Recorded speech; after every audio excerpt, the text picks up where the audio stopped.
Jail में वेठल इन गभरू जवान जो कंध नदामत में झुकियल न हो ऐं न ई हू उन एंग्लो इंडियन ऑफिसर खां घबरायल हो जेको खेसि ॿुधाइण आयो हो त तोखे फाही ॾियण जो फ़ैसिलो कयो वियो आहे। इहो ऑफिसर हलियो वियो ऐं हू गहरी सोच में ई गुम रहियो। ॿिए ॾींहं ते सीखुनि जे पुठियां हिकु सेठियो बीठल हो जेको खेसि चई रहियो हो त हुननि अंग्रेज सरकार खे अपील कई आहे त उहे तोखे आज़ाद कनि। इन लाइ सरकारी खज़ाने में तुंहिंजे वज़न बराबरि सोन ज़ेवर ऐं रक़म ॾियण लाइ तयार आहियूं। हुन खेसि ॿुधायो त तुंहिंजे पीउ पारां बि रहम जी अपील दाख़िल कई वई आहे। उन नौजवान जे चेहरे ते हल्की मुर्क फैलिजी वई। सेठे हुनखे हिकु कागर ॾींदे चयो त वकील चए थो त तूं बि हिन ते सही कर।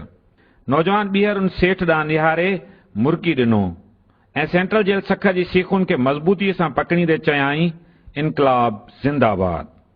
इहो हमराह उतां हलियो वियो। इहो नौजवान ॿियो केर बि न हो, सखर जी जेल में वाड़ियल इहो बाग़ी हेमू कालाणी हुयो। आज़ादीअ जा अखियुनि में ख़्वाब रखंदड़ हेमू कालाणीअ लाइ रुगो माइटनि ऐं शहर जे सेठियनि रहम जी अपील करण लाइ खेसि क़ाइल करण जी कोशिश न कई हुई, पर इन सिलसिले में साॻी जदोजहद सबबि अंग्रेज़नि जे काठ में आयल कामरेड सोबे ज्ञान चंदाणी KTN न्यूज़ खे इंकशाफ कंदे ॿुधायो।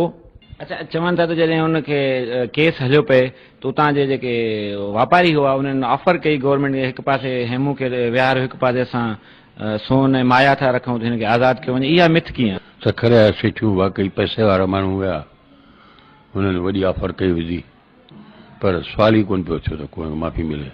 अच्छा, माफ़ी जे लाइ हुन रिफ्यूज़ कयो हो छा हेमू कालाणी? हुन रिफ्यूज़ कयो, एंग्लो इंडियन उन हुन सां ईअं ॻाल्हायो हो, चई त मूंखे कार में दरख़्वास्त कान्हे करणी, न को मां अपील कंदुसि। ॿाहिरि न माइटनि हुनजी अपील कई पर नाकामयाब। जेल में समूरियुनि सख़्तियुनि ऐं शदीद तशद्दुद सबबि केर बि हेमूअ जे इनकार खे मारे न सघियो।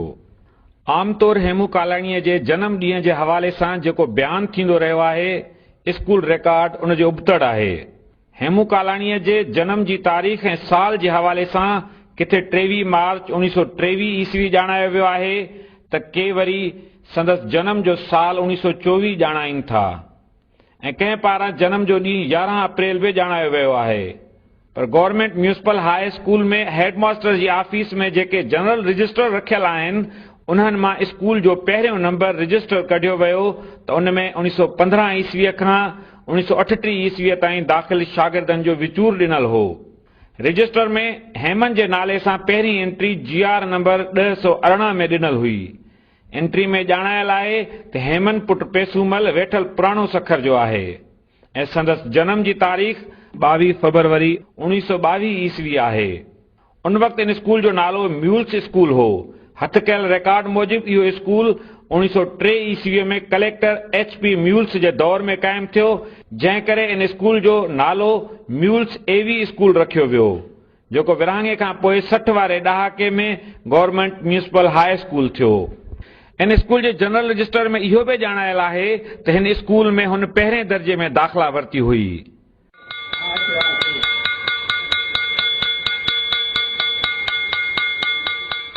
प्राइमरी जी तालीम लाइ वर्निकुलर स्कूल में पढ़ियो हो, जेको 1876 ईस्वी में क़ाइमु थियो हो, जंहिंजी पुराणी इमारत अॼु बि क़ाइमु आहे, पर उन जो 1932 ईस्वीअ खां अॻु वारो रिकॉर्ड ग़ाइबु आहे, छो त विरहाङे वक़्तु इहो स्कूल मुहाजिर कैंप तौर बि कतब आंदो वियो।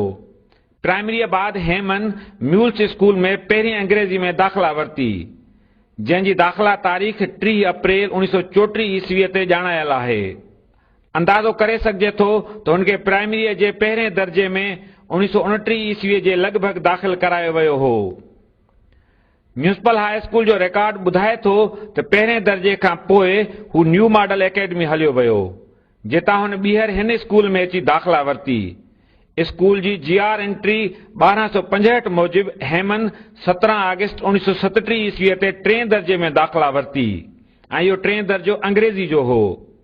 हुन लाइ रिमार्क्स में हर हवाले सां गुड ॼाणायल आहे, जंहिंमां लॻे थो त हुनखे अंग्रेज़ीअ जे पहिरें या ॿिए दर्जे में पढ़ण लाइ इन एकेडमी मोकिलियो वियो ऐं वरी ॿीहर साॻे स्कूल आंदो वियो।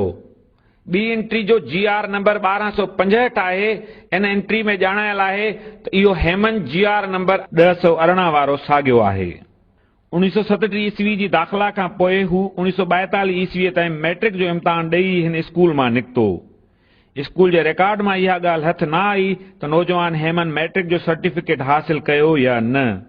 इन करे बि मुमकिन नथो लॻे त हू जंहिं शागिर्द जदोजहद सां सलाड़जी वियो, मैट्रिक जे रिज़ल्ट बाद जल्दी अक्टूबर 1942 ईस्वीअ में गिरफ़्तार थियो।